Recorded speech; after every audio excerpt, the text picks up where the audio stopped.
हरे कृष्णा कृष्ण कृष्णा हरे हरे, हरे राम राम राम हरे। सभी भक्तों का स्वागत है आज के भागवत कथा में। तो हम लोग प्रभुपाद लीलामृत में चर्चा कर रहे थे कि कैसे प्रभुपाद अपने नए शिष्यों को न्यूयॉर्क में शिक्षण दे रहे हैं, उनको पूरा भक्ति का बारे में सिखा रहे हैं। और उनके नए शिष्यों में इतना उत्साह आ गया था कि उन्होंने जो स्टोर फ्रंट था उस स्टोर फ्रंट को पूरा सजा के जो है एक पूरा मंदिर जैसा बना दिया उन्होंने। और प्रभुपाद ने देख के बहुत प्रसन्न हो गया और प्रभुपाद बोले कि भगवान आपको प्रेरणा दे रहे हैं कैसे सेवा करना है करके। तो अभी हम आगे देखते हैं कि प्रभुपाद कैसे इन सब विदेशी भक्तों को पूरी तरह से कैसे भक्ति से जोड़ रहे हैं। तो प्रभुपाद बोल रहे हैं, देखिए जैसे वो हिप्पी आया था शराब के नशे में और वो भी टॉयलेट पेपर दे के गया, तो उसी प्रकार से हर एक जीव के मन में सेवा का भाव रहता है। और जब वो कृष्ण और भक्तों के साथ जुड़ जाता है तो संपूर्ण रूप से उनको संतुष्टि मिलेगी। और जो भी कोई सेवा से जुड़ता है उनको कृष्ण भगवान स्वयं मार्गदर्शन करते हैं।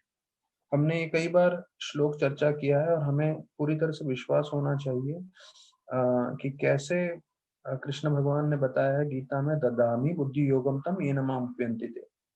तो 10वें अध्याय गीता के 10वें श्लोक में। तो कल गीता जयंती के शुभ अवसर पर हम लोग पूरा गीता के ऊपर श्लोकों के ऊपर चर्चा करेंगे कल का प्रवचन में। लेकिन आज के लिए जो ये मुख्य श्लोक है जो बार बार प्रभुपाद ने कोट किया है, तो हमें भी विश्वास होना चाहिए अगर हम प्रामाणिकता से सेवा कर रहे हैं, भक्ति कर रहे हैं, तो कृष्ण भगवान हर एक जीव को जो है परमात्मा के रूप में अंदर से मार्गदर्शन करेंगे कि कैसे हमें भक्ति में प्रगति करना है। तो जिस भी भक्त ने जो है दिल लगा के भक्ति की है उनको अनुभव रहेगा कि कैसे उनको कहीं ना कहीं प्रेरणा मिलती है, कैसे आध्यात्म जीवन में भक्ति में आगे बढ़ना है। तो प्रभुपाद को एक चीज स्पष्ट रूप से मालूम था कि भले ही इनकी कुछ भी आदतें हों, लेकिन अगर ये जप करने में लगे रहेंगे और जो है कृष्ण भगवान के बारे में कथा सुनेंगे, तो ये दो चीजों से उनका हृदय में पूरी तरह से परिवर्तन आ जाएगा। अभी बताया जाता है ये 1966 की बात चल रही है, अगस्त का। तो वहां पे जो है काफी गर्मी होने लगा। और यहाँ तक कि बताया जाता है कि उधर के हीट वेव्स भी आ रहे थे, जैसे हम लोग यहाँ भारत में लू बोलते हैं जिसे। तो प्रभुपाद को उससे कुछ फर्क नहीं पड़ रहा था, क्योंकि प्रभुपाद वृंदावन की गर्मी में जो है रह चुके थे। तो उसके सामने यहाँ न्यूयॉर्क की गर्मी, इतनी गर्मी थी ही नहीं उनके लिए। और वो आराम से थे, उनकी तबीयत भी काफी अच्छी थी इस समय। और उस समय तो प्रभुपाद को अमेरिका आने से पहले ऐसा लग रहा था कि शायद मुझे आलू खाना पड़े, या उसलिए उन्होंने एक जो है बैग में गेहूं या ऐसा दाल चावल कुछ लेके लेके गए थे कि उनको लगा कि अगर कुछ नहीं मिलेगा तो कम से कम 1-2 महीने का राशन मैं अपने साथ लेके जाऊं, क्योंकि प्रभुपाद को अनुभव ही नहीं था वहां पे क्या मिलेगा। उनको लगा सब जगह मांसाहारी होगा, तो मेरे पास ये जो चावल दाल है जो मैं लेके जा रहा हूँ उससे मैं 1 महीना 2 महीना अपना निर्वाह कर सकता हूँ। और प्रभुपाद का भोजन की समस्या भी अभी सुलझ गई थी। यहाँ तक कि वहां पे प्रभुपाद का रोज भोजन में चावल दाल सब्जी रोटी बन रहा था। और प्रभुपाद अपने साथ वो 3 टायर जो था, 3 टायर का प्रेशर कुकर, हाँ, तो वो आज भी आप जूहू इस्कॉन में जाएंगे तो आप देख सकते हैं 3 टायर का कुकर है, जिसमें एक नीचे वो दाल डालते थे, फिर चावल डालते थे बीच वाले में और ऊपर वाले में सब्जी, और तीनों एक साथ पक जाता था। और प्रभुपाद जब तक ये पकता था तब तक चपाती बना देते थे, फिर एक चौंक लगाते थे और चौंक सब्जी और दाल में डालते थे। और प्रभुपाद जो है अपना भागवतम का कार्य भी कर रहे थे, ट्रांसलेशन का। तो अभी तो कृष्ण भगवान ने कई ऐसे युवा लड़के भी भेजना चालू कर दिए थे जो उनको रसोई में मदद कर रहे थे, उनको कृष्ण का प्रचार में मदद कर रहे थे, और वो लोग खुद भी जप कर रहे थे। तो प्रभुपाद के लिए काफी अच्छा कामयाबी हो गया था अभी। तो अभी जो है कई भक्त अभी 1 महीने से जो है अच्छे से भक्ति कर रहे थे, माला कर रहे थे, तो प्रभुपाद की नजर में अभी भी वो छोटे बच्चे जैसे थे, और प्रभुपाद की नजर में उनको मार्गदर्शन करना वो प्रभुपाद का उद्देश्य था, उनका लक्ष्य था। लेकिन इन हिप्पियों में भी एक कल्चर जैसा आ गया था, वो प्रभुपाद को अपना गुरु मानने लग गए थे, और उनको लग रहा था कि अभी हमें आध्यात्म जीवन में बढ़ना है तो यही हमें मार्गदर्शन कर सकते हैं। भले ही वो ब्राह्मण के और वैष्णव के नियम पालन नहीं कर पा रहे थे, लेकिन प्रभुपाद को उम्मीद था कि भविष्य में वो जो है अच्छे स्तर पर आ जाएंगे। तो यहाँ वर्णन आ रहा है कि रूप गोस्वामी ने बताया है कि किसी तरह से कोई भी कृष्ण भक्ति से जुड़ जाना चाहिए, और वो श्रवण करना चाहिए, जप करना चाहिए और सेवा करना चाहिए। अगर ये 2-3 चीज कर रहे हैं, वो हरे कृष्णा जप कर रहे हैं, कथा सुन रहे हैं और सेवा कर रहे हैं, तो निश्चित रूप से उनका शुद्धिकरण हो जाएगा और ऊंचे से ऊंचे स्तर पे आ सकते हैं। ये रूप गोस्वामी ने सिखाया है। तो ये चीज मानते हुए हमें भी समझना है कि हो सकता है बहुत सारे लोगों को हम जानते हैं जो इतने शुद्ध ना हो, ना ही उनको ज्यादा भक्ति में रुचि हो, लेकिन अगर वो सिर्फ हमारे साथ जुड़ जाएंगे, भले वो नाम जप के लिए जुड़े या नाम जप नहीं तो कम से कम भागवत कथा में सुने जुड़े, तो उस भागवत कथा में जुड़ने से निश्चित रूप से जो है उनकी सब योग्यता धीरे धीरे बन जाएगी। तो प्रभुपाद जो है इतिहास में जो है वैष्णव भक्ति जो है भारत से बाहर नहीं गया था, तो प्रभुपाद इतिहास बना रहे थे पूरे विश्व में, और न्यूयॉर्क में भक्ति की स्थापना करने की कोशिश कर रहे थे। तो इनके जो जितने भी विद्यार्थी थे उसमें से कई लोग प्रभुपाद को कुकिंग में मदद करते थे, कई टाइपिंग कर रहे थे, कई प्रभुपाद के लिए एडिटिंग कर रहे थे, लेकिन प्रभुपाद स्वयं जो है 100% कृष्ण भगवान की सेवा में लगे हुए थे। और यहाँ तक कि जो भी उनसे मिलना चाहता था तो प्रभुपाद उनसे बात करने के लिए तैयार रहते थे। पर संघर्ष अभी भी था, कई लोग आते थे सिर्फ चैलेंज करने के लिए, अलग अलग फिलॉसफी बताने के लिए, तो प्रभुपाद जो है कभी कभी आराम से बताते थे, कभी चिल्लाने लगते थे, कभी वो मुट्ठी बंद करके जो है मुक्का मारते हुए अपने टेबल पे चिल्लाते हुए बोलते थे। तो अलग अलग लोगों को वो जो है कभी वाद विवाद हो जाता था, कभी समझाते थे, कभी प्यार से कहते थे, पर प्रभुपाद का उद्देश्य स्पष्ट था कि उनको जो है भक्ति और कृष्ण भावनामृत का जो सिद्धांत है वो दूसरे सब सिद्धांतों से परे करते हुए शुद्ध रूप से बताना है। आज देखिए, क्योंकि प्रभुपाद ने हम लोग को इतना शुद्ध रूप से शुद्ध भक्ति बताई है, इसके लिए अगर हम कोई दूसरे संस्था में भी चले जाएं या उनका फिलॉसफी भी सुने तो हम उससे आकर्षित नहीं होंगे। अभी इतने सारे संस्था चल रहे हैं, इतने सारे ग्रुप्स चल रहे हैं जो इतने प्रसिद्ध भी हैं, लेकिन हम लोग बिल्कुल भी उससे आकर्षित नहीं होते। क्यों? क्योंकि प्रभुपाद ने अपने किताबों के द्वारा हमें सिद्धांत स्पष्ट बता दिया है कि पूर्ण पुरुषोत्तम भगवान कृष्ण है, हम सब जीव हैं, और हमारा उद्देश्य है भगवान की भक्ति करके भगवत धाम जाना। और भक्ति का मार्ग है जिसमें हमें जप करना है, श्रवण करना है और सेवा करना है। अगर ये चीज के अलावा कोई कुछ भी बोलता है तो फिर वो शुद्ध भक्ति के स्तर पे नहीं आता। और यहाँ तक कि अधिकांश लोगों को भगवान भी मालूम नहीं है। इतने सारे जो है दूसरे ऑर्गेनाइजेशंस हैं, हाँ, जिसमें लोग पूरा जीवन अपना सेक्रीफाइस कर रहे हैं, और उनका कुछ भी उनके पास जो है फिलॉसफी नहीं है, ना ही वो भगवान की सेवा कर रहे हैं। बस एक सत्व गुण के स्तर पे जो है, हाँ, सबका भला करना है, किसी का बुरा नहीं करना है, आंख बंद करके ध्यान करना है। तो ये सब चीज कर रहे हैं और उसमें लोगों को संतुष्टि मिल रही है। क्यों? क्योंकि पहले वो रजोगुण के कार्य में थे, अपने परिवार का पोषण करने में या पैसे कमाने में, वहां से वो सत्व गुण में आ गए हैं। तो कम से कम ध्यान कर रहे हैं आंख बंद करके और ये सब कर रहे हैं, तो उससे क्या लग रहा है उनको, ये बेहतर चीज है। इसलिए आप देखिए बहुत सारी संस्थाएं भारत में और विश्व भर में प्रसिद्ध हैं, जिसका आध्यात्म में कोई स्तर नहीं है, पर क्योंकि वो सत्व गुण में अच्छा कार्य कर रहे हैं, पूरा इस्कॉन से कहीं ज्यादा अधिक प्रसिद्ध भी हैं कई कई संस्थाएं। प्रभुपाद को एक भक्त ने आके बोला, प्रभुपाद मैं फलाना फलाना संस्था में गया था, और अंधेरे कमरे में आंख बंद करके उन्होंने हमसे मेडिटेशन कराया, और उसके बाद मेरे को बहुत फ्रेश फील हुआ। तो प्रभुपाद बोले, आधा घंटा सोकर आओगे तो फ्रेश तो फील करोगे ही करोगे। हाँ, तो ये जो है कई लोग मेडिटेशन कराते हैं, ये कराते हैं, वो कराते हैं आंख बंद करा के, पर आपको समझना चाहिए कि भाई चैतन्य महाप्रभु हमें हरि नाम जो है महामंत्र दे के गए हैं, जो सबसे महत्वपूर्ण है। और वो सब ये सब मेडिटेशन, आंख बंद करके, वो सबसे कहीं ऊंचा है जिससे हम साक्षात भगवान के संपर्क में आ सकते हैं। तो यहाँ बता रहे हैं how much he could do was up to Krishna. Prabhupada अभी सोचने लगे कि अरे मैं तो अभी बूढ़ा आदमी हो गया हूँ। अब ये देखिए एक बहुत महत्वपूर्ण मुद्दा है यहाँ पे कि प्रभुपाद समझिए ऐसे समय में ही हार्ट अटैक आ जाता था और चले जाते थे, तो शायद इस्कॉन पूरे विश्व भर में प्रसिद्ध नहीं होता था। और प्रभुपाद को इस बात का मालूम था कि भाई मैं बूढ़ा हूँ और मैं कभी भी जा सकता हूँ, 70 साल मेरा उम्र हो ही चुका है।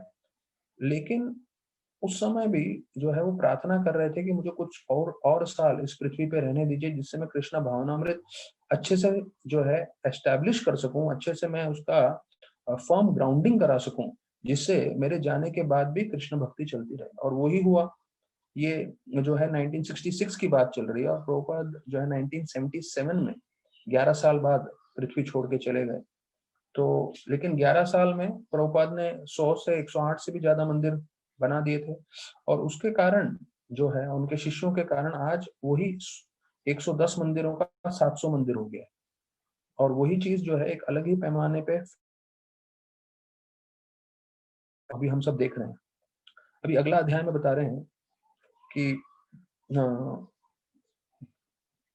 कि ये जो कमरा जो था वो तो कैसा था, एक इमरजेंसी में जो एक स्टोर फ्रंट था उसको उन्होंने मंदिर बना दिया था। और जो कमरे थे उधर वहां पे प्रभुपाद रह रहे थे। लेकिन काम चल रहा था, यहाँ पे भक्ति हो रही थी। तो बोलते हैं जो टेम्पल रूम था वहां पे कीर्तन भी होता था स्टोर फ्रंट में और लेक्चर भी होता था। और प्रभुपाद का लेक्चर का देखिए ये अभी हमें समझना है, इस्कॉन अभी तक प्रभुपाद ने सिर्फ रजिस्टर किया है, पहला स्टोर फ्रंट है, लेकिन प्रभुपाद का भाव क्या था, प्रभुपाद का मूड क्या था। तो बोलते हैं प्रभुपाद के जितने भी लेक्चर रहते थे वो हमेशा सीरियस रहते थे एंड फॉर्मल रहते थे। बोलते हैं जब जहाँ पे उनके लिए आसन भी नहीं था, जब वो चटाई पे बैठ के सिर्फ कुछ मेहमानों के साथ चर्चा करते थे, तब भी जो है उन्होंने जो है वो सिद्धांत बनाए रखा। अभी कई लोगों के मन में प्रश्न आता है कि हम लोग भी ये कथा कर रहे हैं कई महीनों से, तो मैं ज्यादा समय प्रश्न उत्तर के लिए नहीं देता हूँ। कभी एक आध बार मन हो जाए तो हम लोग प्रश्न उत्तर करते हैं, नहीं तो नहीं देता हूँ। तो देखिए यहाँ पे वर्णन आ रहा है कि प्रभुपाद का स्टैंडर्ड था कि 45 मिनट्स का क्लास होगा और कोई प्रश्न उत्तर बीच में नहीं, किसी का भी कोई प्रश्न है तो अंत में।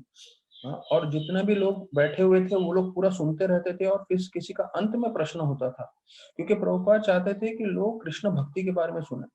प्रश्न प्रश्न प्रश्न करते रहेंगे तो भक्ति नहीं सुनेंगे, सिर्फ अपने ही मानसिक कल्पना में मानसिक प्रश्नों के अंदर ही घूमते रहेंगे। तो प्रभुपाद बोलते थे पहले आप कथा सुनिए, आपका शुद्धिकरण होगा, उसके बाद आपके जो मन में प्रश्न है वो हम चर्चा करेंगे। फिर बताते हैं कि जहाँ पे प्रभुपाद ने कीर्तन के लिए थोड़ा जो है लोगों को छूट दे के रखा था, तो कोई हारमोनियम लाता था, कोई बांसुरी लाता था, कोई गिटार लेकर आता था, और यहाँ तक कि कोई जो है अलग अलग तरह के जो है कोई तो पियानो उठा के लेकर आ गया था और वो भी रखा हुआ था। और फिर बोलते हैं जब कीर्तन चलता था तो वो लोग जो है कुछ ना कुछ बजाते रहते थे। और एक रॉबर्ट नेल्सन करके लड़का था, उसने तो कहीं से बड़ा करताल लेकर आ गया था। तो ये सब जो है सब बजाते रहते थे। लेकिन अगर कोई नया व्यक्ति करताल उठाता था और वो सही ढंग से नहीं बजाता था, तो प्रभुपाद स्वयं उस लड़के को रोकते थे या बोलते थे दूसरों को इसको सही तरह से सिखाओ। तो वो नए व्यक्ति को बुरा लगे वो चलेगा, पर प्रभुपाद चाहते थे कीर्तन जो है वो बिल्कुल सही तरीके से होना चाहिए। तो जो करताल का स्टेप है 1 2 3 टंग टंग टंग करके जो बजाते हैं, प्रभुपाद चाहते थे हर एक इस्कॉन का भक्त कम से कम ये करताल जरूर सीख ले और उससे उसको कीर्तन करना आना चाहिए। भले ही कोई किसी की अच्छी ध्वनि ना हो, कोई एकदम मीठा आवाज ना हो, लेकिन अगर हम अपनी शुद्धता से जितना भी हमारी क्षमता है उससे हम कीर्तन करेंगे, तो उससे लोगों के मन में प्रभाव आएगा। तो फिर बोलते हैं कि प्रभुपाद जो है एक बोंगो बोंगो मतलब वो जो ड्रम होता है वो कोई लेकर आया था, तो प्रभुपाद उस पे जो है कीर्तन कर रहे थे। तो बंगाल का मृदंग नहीं था उनके पास, ये बोंगो था। लेकिन जितने भी उधर के जो बोंगो ड्रमर थे वो लोग आते थे देखने के लिए, अरे स्वामी जी क्या बजाते हैं। अब आगे आने वाला है कि कैसे प्रभुपाद को उनके पिताजी ने बचपन में ही मृदंग सिखाया था।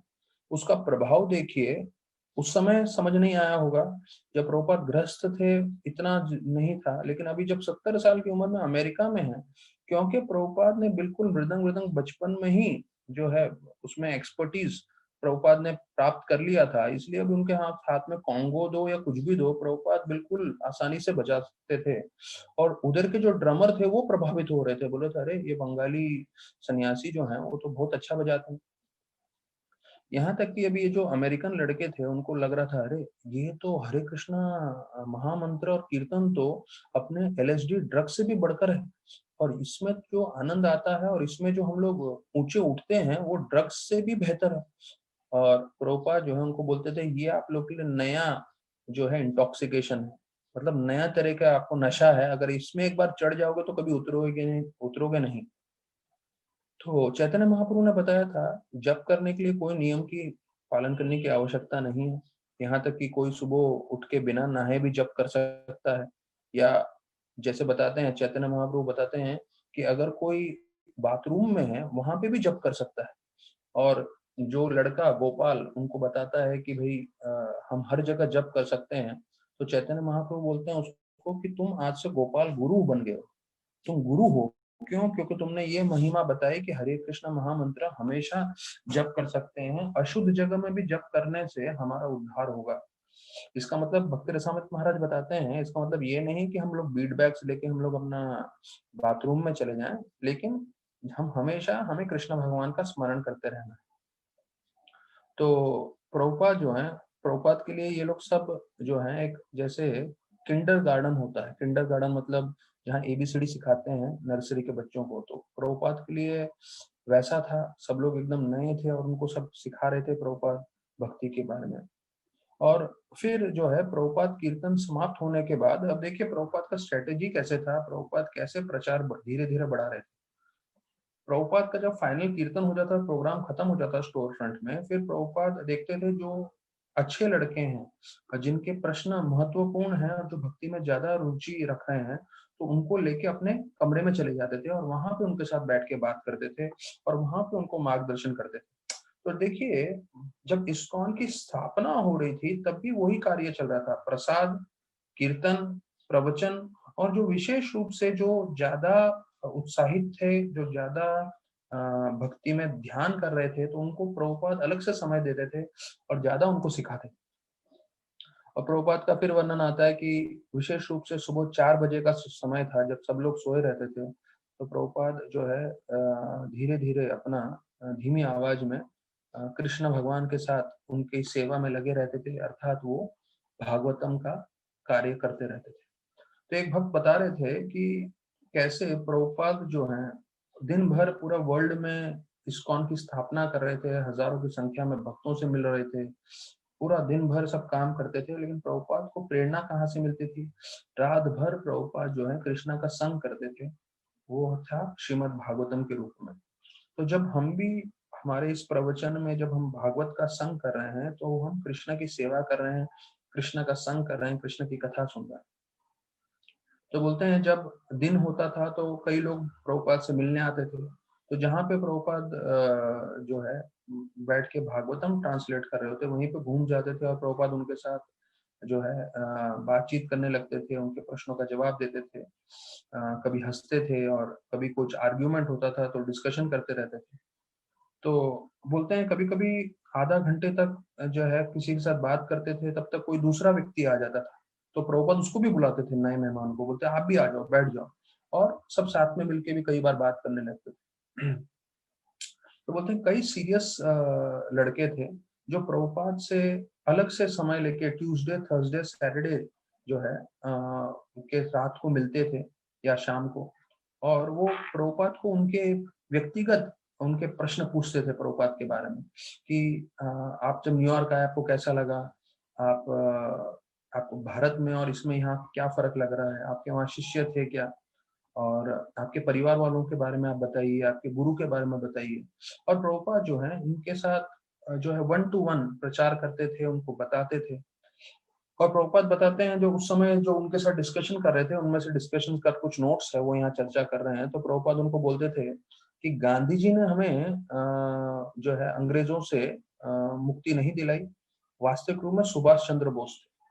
तो प्रभुपाद बताने लगे कि कैसे सुभाष चंद्र बोस जो है वो भारत से बाहर गए और उन्होंने एक इंडियन नेशनल आर्मी बनाया था, और वो हिटलर के साथ उन्होंने एग्रीमेंट किया था कि जो भारतीय सैनिक हैं वो लोग जो है ब्रिटिश के अगेंस्ट में फाइट करेंगे, और जो है वो करने के बाद तो आप जो है पूरी तरह से हमें मदद करें। तो वो बोले वो सरेंडर करेंगे जर्मन्स को, और उसके साथ वो लोग जो है ब्रिटिश के साथ फाइट करेंगे ऐसे करके। तो फिर प्रभुपाद बोलते हैं कि ये जो उनका जो प्लान था बोस जी का, कि कैसे ये जो इंडियन नेशनल आर्मी लोग जर्मनी के साथ ज्वाइन हो जाएंगे और फिर वो लोग आक्रमण करेंगे, इसके कारण हमें जो है स्वतंत्रता मिली। बोले गांधी जी का अहिंसा के कारण हमें स्वतंत्रता नहीं मिली, ऐसे करके प्रभुपाद जी ने अपने शिष्यों को बता रहे थे। फिर वो अपने बचपन के बारे में बता रहे थे कि कैसे वो जो है कलकत्ता में बड़े हुए। और जो है इन बच्चों को जो शिष्य थे अमेरिकन लड़के, उनको गीता का फिलॉसफी से ज्यादा ये सब चीजें बहुत आकर्षित लगने लगी। तो ये सब चीजों में उनको बहुत आनंद आने लगा, क्योंकि प्रभुपाद अपने पर्सनल लाइफ की बात बता रहे थे और वो उनके साथ एक अलग संबंध जोड़ रहे थे।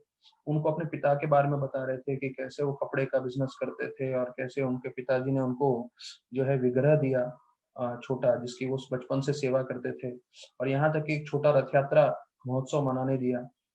तो प्रभुपाद बोलते हैं कि भले ही वो छोटा महोत्सव था, लेकिन कई बार मेरे पिताजी के दोस्त आके बोलते हैं, अरे आप यहाँ पे रथ यात्रा कर रहे हैं, आपने हमें बुलाया नहीं। तो मेरे पिताजी बोलते थे, अरे ये तो बच्चों का खेल है। तो बोले, अरे आप बच्चों का खेल बोल के आप हमें जो है मना कर रहे हो, पर वास्तविक रूप में आपको हमें बुलाना चाहिए इतने बड़े महोत्सव के लिए। और फिर वो याद कर रहे हैं कि कैसे उनके पिताजी ने जो है बचपन से उनको मृदंग सिखाया, और जो भी साधु आते थे उनसे एक ही आशीर्वाद मानते थे कि मेरा बेटा राधा रानी का परम भक्त बने।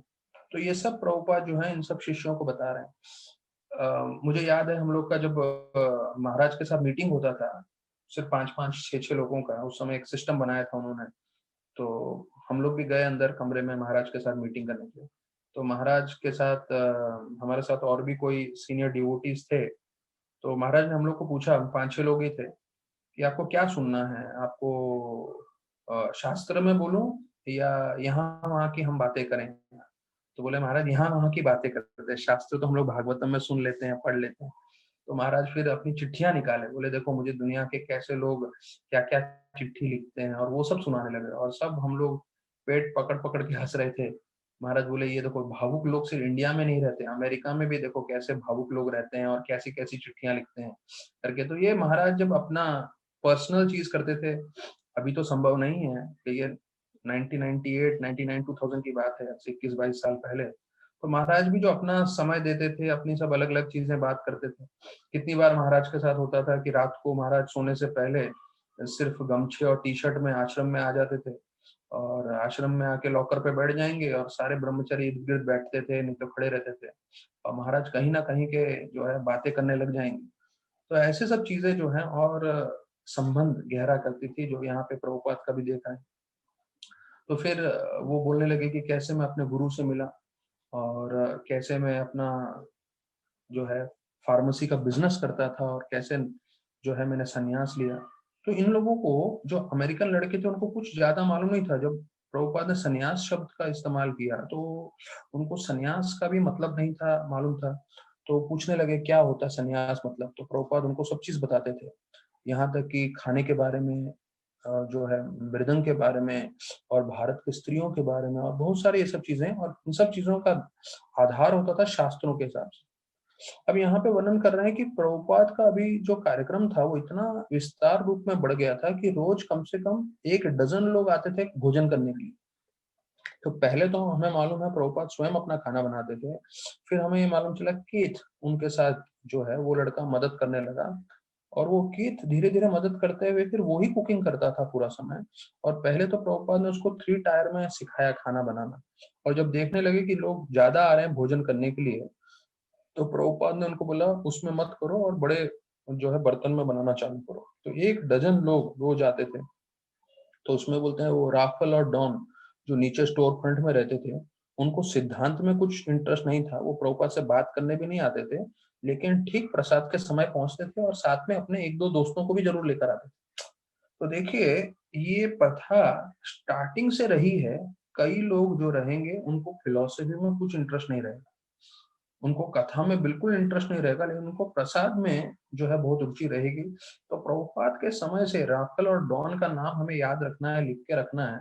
ऐसे लोग थे जो सिर्फ प्रसाद के लिए आते।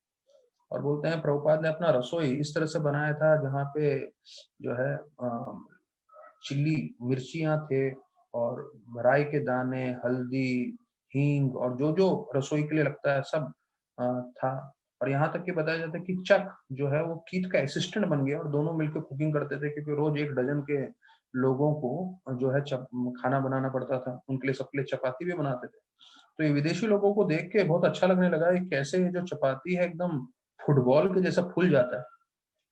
और जबकि दूसरी ओर बासमती राइस, अच्छा यहाँ पे बासमती चावल का वर्णन है, तो हमें इससे इंस्पिरेशन लेना चाहिए कि कैसे प्रभुपाद अपने स्टार्टिंग के समय में सबको एक डजन लोगों को बासमती चावल खिलाते थे। और बोलते हैं अंतिम कैसे होता था, कैसे फाइनल होता था कुकिंग का, जब चौंक लगता था। और प्रभुपाद ने सिखाया था कीथ को कैसे चौंक लगाना है करके, भले वो दाल हो या सब्जी हो।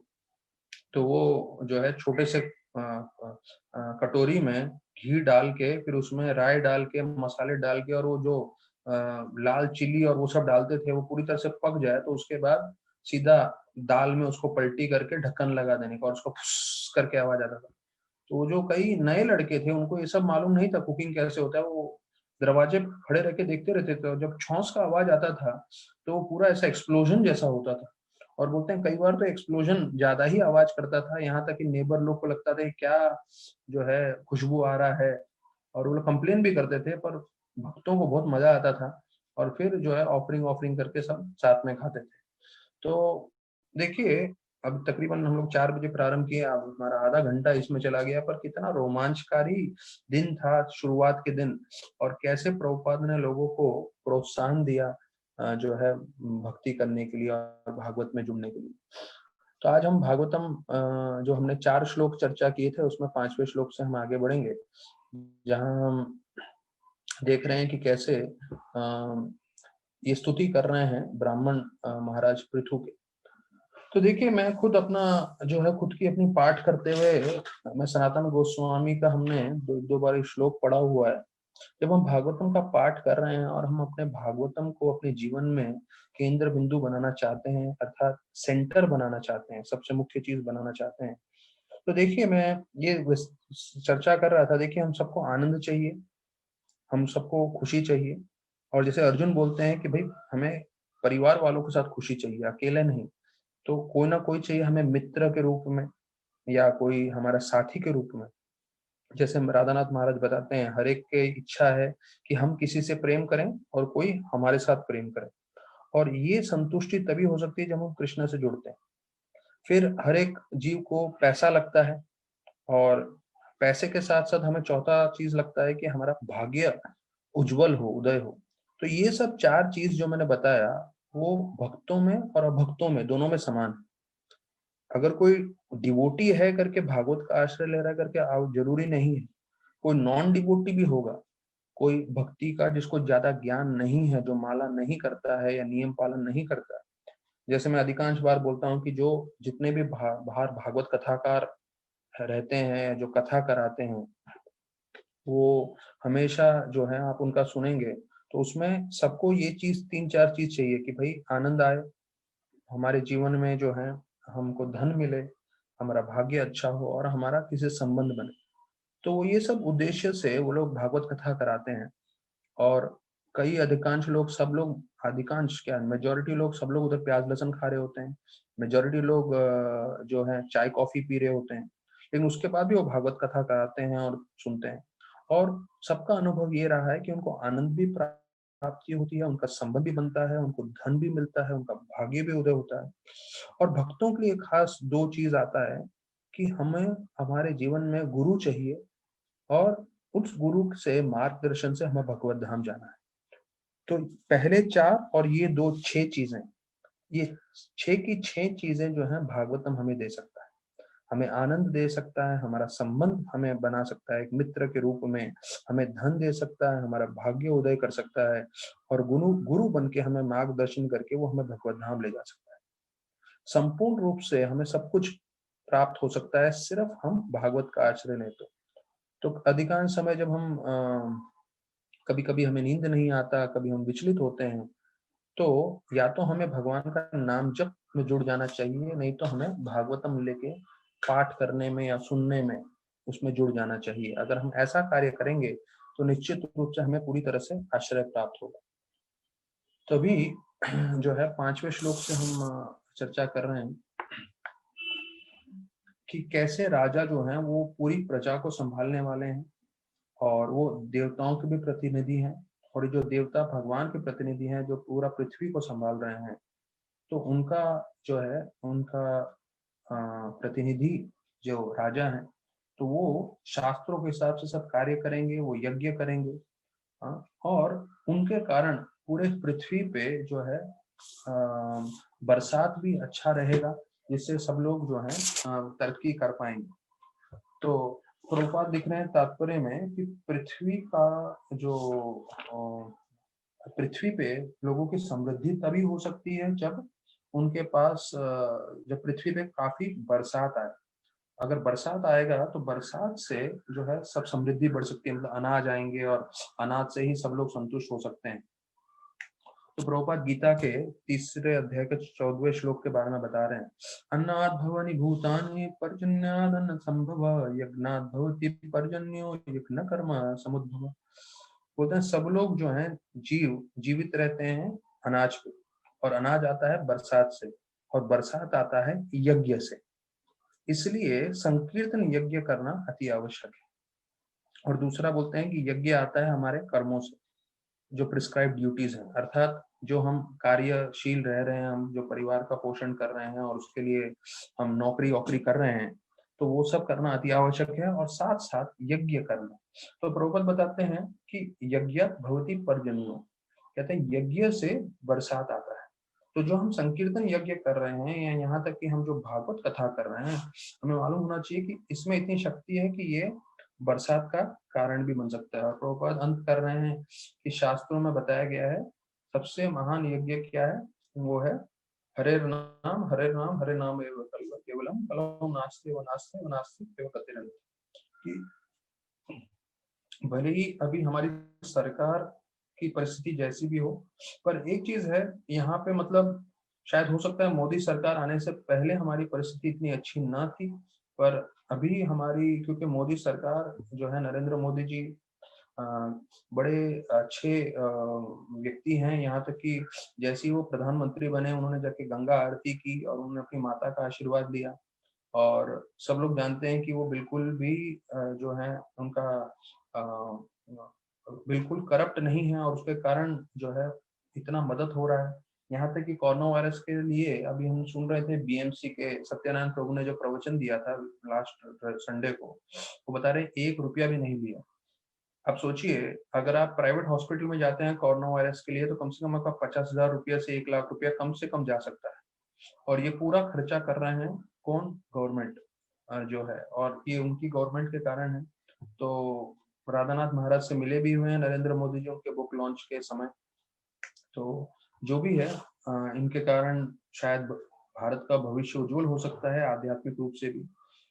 तो प्रभुपाद बता रहे हैं कि ये 5वें श्लोक के अंत में, कि परिस्थिति कुछ भी हो, हम भक्तों को जो है हमेशा महामंत्र जप करना चाहिए, हरे कृष्णा कृष्ण कृष्ण हरे हरे, हरे राम राम राम हरे। तो कलयुग के जितना भी प्रभाव है, जितने भी दुर्गुण है, उससे हम बच जाएंगे। तो जैसे मैंने कई बार पहले बताया हुआ है कि छतरी होना आवश्यक है बरसात में। तो जब आपके पास छतरी है, आप बरसात नहीं रोक सकते, पर आप भीगने से बच जाओगे। तो उसी प्रकार से जब हम भक्तों के संग में हैं, हम जो है ध्यान पूर्वक जप कर रहे हैं, और हम भागवत सुन रहे हैं और भक्ति करने की पूरी कोशिश कर रहे हैं अपनी क्षमता अनुसार, तो आप निश्चित रूप से कलयुग के प्रभाव से बच जाएंगे। तो एक चीज आप ध्यान रखिएगा, जितने भी भक्तगण श्रवण कर रहे हैं, अगर कोई 16 माला कर रहे हैं और किसी कारणवश अगर वो 16 माला छोड़ देते हैं, और 16 माला उनके जो है बंद हो जाता है, या बिल्कुल माला बंद हो जाता है, या 1-2 माला पे आ जाते हैं और फिर से वो कोशिश करते हैं 16 माला करने को, तो राधानाथ महाराज स्वयं बता रहे थे बहुत मुश्किल होता है। एक बार किसी का 16 माला छूट जाए तो उसके बाद 16 माला पे आना असंभव के बराबर रहता है। मैं कई दीक्षित भक्तों को जानता हूँ जो मेरे ही काउंसली हैं, जिनको मैंने ही रिकमेंड किया था दीक्षा लेने के लिए, और जो भी माला नहीं कर रहे हैं। और मैं कितना ही जोर दे दूं, वो लोग माला नहीं करेंगे, नहीं जुड़ेंगे। तो जो राधानाथ महाराज कह रहे थे, ये बात से मैं पूरी तरह से जो सहमत हूँ कि अगर आप लोगों ने कभी भी ढील दिया माला करने में और फिर एक बार आपका माला 16 माला करना छूट गया, उसके बाद वापस से उस स्थिति पे आना बहुत मुश्किल है। हाँ, किसी की तबीयत खराब है या कई माताओं का शिशु के कारण नहीं कर पाते हैं, बच्चे के कारण, वो ठीक है, तो वो लोग जो है प्रामाणिक रूप से आ जाते हैं। लेकिन कोई इंद्र भोग के लिए जो है वो माला को कॉम्प्रोमाइज करता है, तो इतना कचरा भर जाता है उनके मन में, उनके हृदय में, तो उसके कारण उसको निकालते निकालते इतना संघर्ष होता है, और फिर वो 16 माला पे आना बहुत मुश्किल हो जाता है, और आते भी हैं तो बहुत स्ट्रगल रहता है। तो इसलिए एक चीज ध्यान रखिएगा, ये जो भक्त हैं, कि भाई हमें आजीवन काल के लिए इसको इम्पोर्टेंस देते हुए, या इसको प्रायोरिटी देते हुए, प्रायोरिटी मतलब इसको महत्वपूर्णता देते हुए हमें रोज कर लेना चाहिए। कम से कम कोशिश ये करनी चाहिए कि दिन में हम जो है पहले 16 माला खत्म कर लें, उसके बाद दिन भर के सारे कार्य करें। और अगर थोड़े माला रह जाते हैं तो वो इतना अच्छा नहीं है, क्योंकि अगर वो हम छोड़ते रहेंगे तो फिर वो दोपहर को, शाम को, रात को चलता रहेगा, और ऐसे ही जीवन चलता रहेगा। फिर ना ही वो भक्ति में स्थिरता आएगी, ना ही वो जो है जोश बना रहेगा। और कभी कभी तो ऐसे भी लगेगा कि अरे क्यों भक्ति में आए, देखो इतना सारा माला करना पड़ रहा है, सब करना पड़ रहा है। तो ये माला का बहुत जरूरी चीज है हमें समझना। तो यहाँ पे भी छठे श्लोक में बता रहे हैं कि कैसे महाराज पृथु जो है वो सूर्य के समान रहेंगे। तो जो सूर्य है, पहले सूर्य का गुण ये रहता है कि वो अपनी प्रकाश समानता से सब जगह फैलाते हैं। तो वैसे ही महाराज पृथु अपनी कृपा सब पे समानता से फैलाएंगे। और दूसरा गुण बताया जाता है कि 8 महीने सूर्य जो है पूरे पृथ्वी भर से पानी जो है वो खींचते हैं, और फिर वो ही जो पानी जो है बादल के रूप में बनाकर जो है पूरे पृथ्वी पे बरसात के रूप में देते हैं। तो बोलते हैं उसी प्रकार से जो गवर्नमेंट है उसको टैक्स लेना चाहिए, और टैक्स का पैसा अपने इंद्र भोग में नहीं लगा के वो जो है जन समुदाय के लाभ के लिए ये पैसा देना चाहिए। प्रभुपाद तात्पर्य में बता रहे हैं। फिर प्रभुपाद बोल रहे हैं, देखो सूरज जो है वो लाखों मील दूर है, हाँ, पृथ्वी से, लेकिन फिर भी वो अपने कार्य करने में संपन्न है। तो ये एक और चीज हमें सीखना चाहिए कि कोई कितना ही दूर क्यों ना हो, पर वो भगवान की शक्ति, क्योंकि हमने देखा है ब्रह्म संहिता में कि सूर्य को भगवान की आंखों के साथ तुलना की गई है, क्योंकि उनमें, सूर्यदेव में भगवान की शक्ति है, इसलिए वो इतने लाखों किलोमीटर दूर बैठ के भी कार्य पूरी तरह से संपन्न कर सकते हैं। तो इसलिए कई लोगों को लगता है अरे जो है भक्ति कैसे करेंगे, ये है वो है। तो प्रभुपाद ने स्पष्ट बताया, असंभव, असंभव जो है शब्द एक मूर्ख व्यक्ति ही के मन में ही आ सकता है। Impossible is a word in a fools dictionary, Prabhupada बताया कि हर एक चीज संभव है अगर आप तीव्रता दिखाएं। कृष्ण भगवान सिर्फ सूर्य के मात्र से, सूर्य की शक्ति से लाखों मील दूर होते हुए भी सूर्यदेव जो है अपना कार्य संपन्न कर सकते हैं। तो अगर हम किसी भी परिस्थिति में हो, हम अपना कार्य संपन्न कर पाएंगे अगर हम कृष्ण की भक्ति कर रहे हैं, उनकी शक्ति लेके चल रहे हैं। तो ये छठा श्लोक है। 7वें श्लोक में बताते हैं कि वो हर जो अपनी प्रजा के साथ बहुत ही प्रेम से व्यवहार करेंगे, और बोलते हैं अगर कोई गरीब व्यक्ति राजा के सर पे पैर भी रख दे, तब भी जो है वो शांति से, प्रेम से उनके साथ आदान प्रदान करेंगे। ये राजा का स्वभाव है। वो बड़े कृपालु रहेंगे, वो क्षमा करेंगे, हाँ, और किसी ने कोई गलती की है तो वो भूल भी जाएंगे। तो बोल रहे हैं कि वो किसके समान रहेंगे, वो पृथ्वी के समान रहेंगे। तो ये जो है पृथ्वी के साथ महाराज पृथु की तुलना की गई है। तो प्रभुपाद बता रहे हैं कि पृथ्वी के साथ क्यों तुलना की गई है, क्योंकि पृथ्वी पे जो मानव है और इतने सारे जानवर हैं वो उनके ऊपर चलते रहते हैं, लेकिन फिर भी पृथ्वी देवी इतनी कृपालु है कि वो उनको अनाज, फल, सब्जियां सब प्रदान करती हैं। तो बोलते हैं कई ऐसे नागरिक होंगे जो नियम का उल्लंघन करेंगे, लेकिन राजा इतने कृपालु रहेंगे, सहनशील रहेंगे, उनको भी ध्यान रखेंगे, उनको भी अनाज, फल सब इत्यादि देंगे। प्रभुपाद बता रहे हैं कलयुग में जो राजा हैं वो लोग जब टैक्स लेते हैं तो जो लोगों से, तो ये जो है अगर वो गलत तरीके से उसका उपयोग करेंगे तो लोगों की श्रद्धा नहीं रहेगी टैक्स देने के लिए, और फिर ये टैक्स देने के कारण पूरा का पूरा जो संस्था है, पूरी की पूरी जो सेटअप है, सरकार है, वो गिर सकती है। क्यों? क्योंकि वो लोग जो टैक्स का पैसा है वो सही तरह से उपयोग नहीं कर रहे हैं करके प्रभुपाद वर्णन कर रहा है।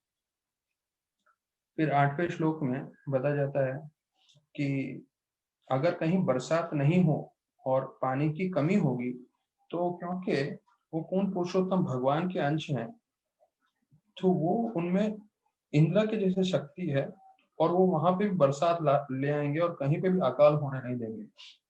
तो ये इनकी शक्ति है पृथु महाराज की, उसके बारे में वर्णन कर रहे हैं।